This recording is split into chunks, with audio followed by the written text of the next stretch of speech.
只是朋友。徐凯与田曦薇的每一眼都不像在演。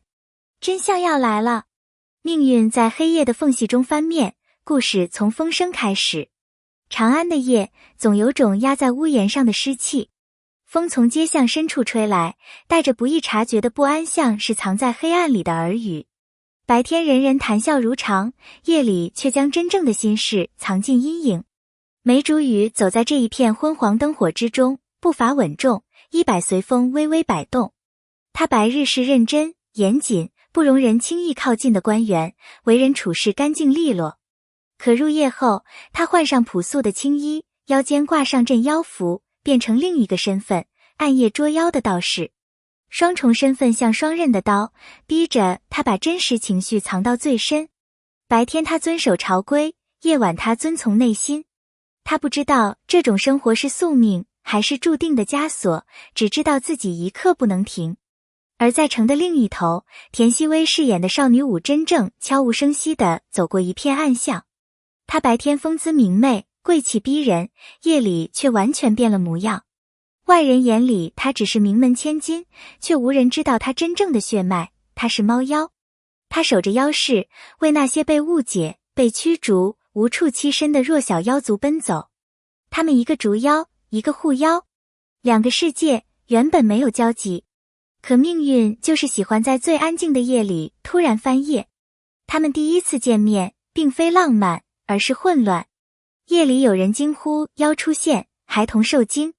梅竹雨循着妖气赶到，却发现屋顶上站着的不是凶妖，而是一个气息清灵、眼神冷亮的少女武真。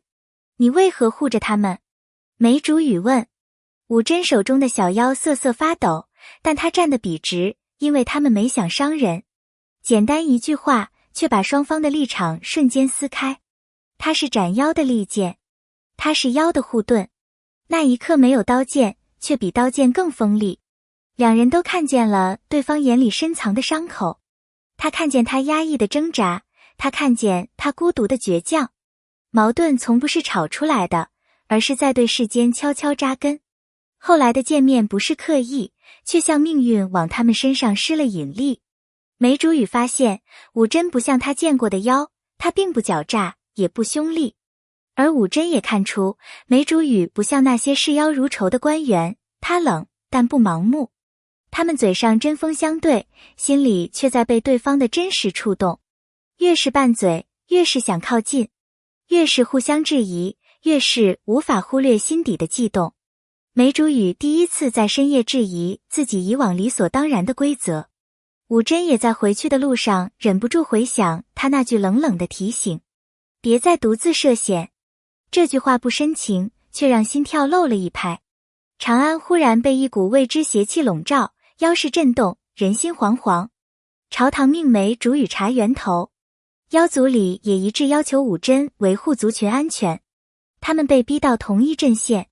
起初提防对方，凡事都谨慎，可一次又一次的生死关头，却让两人渐渐信任。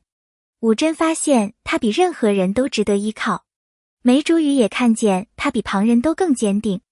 危机让他们靠得更近，越近越无法忽视心里的那点火光。最动人的情感总藏在不经意的瞬间。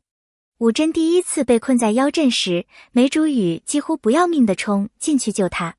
武真镇住，你为什么来？他手心是血，声音却不容抗拒，我必须来。4个字把他心房砸得粉碎。那晚谁也没有说喜欢，但那一眼已经什么都明白了。他们的情绪在沉默中发芽，感情靠近了，但现实却因此更尖锐。梅竹雨的命是捉妖，武真的本能是保护妖族。他们的关系像一把刀架在两人之间，越靠近越疼，越动心越不敢说。他们的甜是偷来的，却真实的叫人心酸。因为下一刻可能就是被世界硬生生拉开。一场意外让武真妖力暴走，被众目睽睽看到。谣言四散，朝堂紧急下令缉拿。妖氏惶恐不安，人人自危。梅竹雨被推上风口浪尖。若保护他，就是反抗朝命；若放任他，就是亲手断情。武真站在另一端，苦到说不出话。他怕连累他，怕他因此失去未来。他们明明深情，却像被世界逼着成了敌人。梅竹雨最终站出来，他护他，不是因为他是妖，也不是因为职责，而是因为心。可武真却选择离开，他以为只要不在他身边，他就能安全。他走得决绝，心却痛得发抖。而梅竹雨站在空荡的街头，眼底都是执着。就算全世界反对，他也不会让他独自承担。随着追查深入，真相浮出水面。邪气不是妖族引发，而是某股被封印已久的蛊力被刻意释放。真相像利剑，刺破所有偏见。他们不是敌人，而是同一阵线的人。命运终于再次把他们拉到彼此身边，不是对立，而是并肩。最终之战残酷惊心，梅竹雨为了护他几乎丧命，武真用耗尽生命的力量挡下致命一击。那一刻，没有人说爱，但他们的选择已经比我爱你更响亮。爱不是甜，而是愿意把命交在对方手里。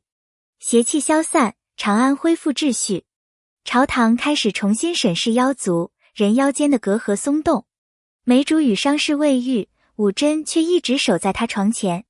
没有夜里的追逐，没有白天的伪装，他们终于可以坦坦荡荡地彼此靠近。那段宁静的时光是他们从未拥有过的奢侈。某个黄昏，武真轻轻问：你不后悔吗？梅竹雨看着他，语气坚定地像山。遇见你之后，我才真正知道什么是选择。听到这句话，他的眼睛一下红了。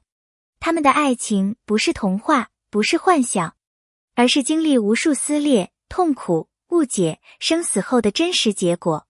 未来难免仍有波折，但他们已经不怕，因为他们会一起走。徐凯与田曦薇呈现的是一段奇幻外壳下的真情。甜是他们夜色中轻轻靠近，孽是他们在命运撕扯时的沉默与压抑。而最动人的是那只在风暴中仍紧紧相握的手。故事告诉我们，爱不完美，但它能让人更勇敢。只要愿意靠近，再远的距离都能被跨越。哪怕全世界都误解，只要两颗心坚定，命运也会让路。感谢与互动邀请，谢谢你愿意看完这段真诚、细腻、毫不虚浮的故事分享。如果这段命运爱情也触动了你，欢迎在评论区留下你的感受，说说你最心动的瞬间、最心疼的画面，或最令你难忘的对白。也别忘了订阅、关注与支持，你的每一次点赞与留言，都是继续创作更多精彩内容的力量。我们下次再见。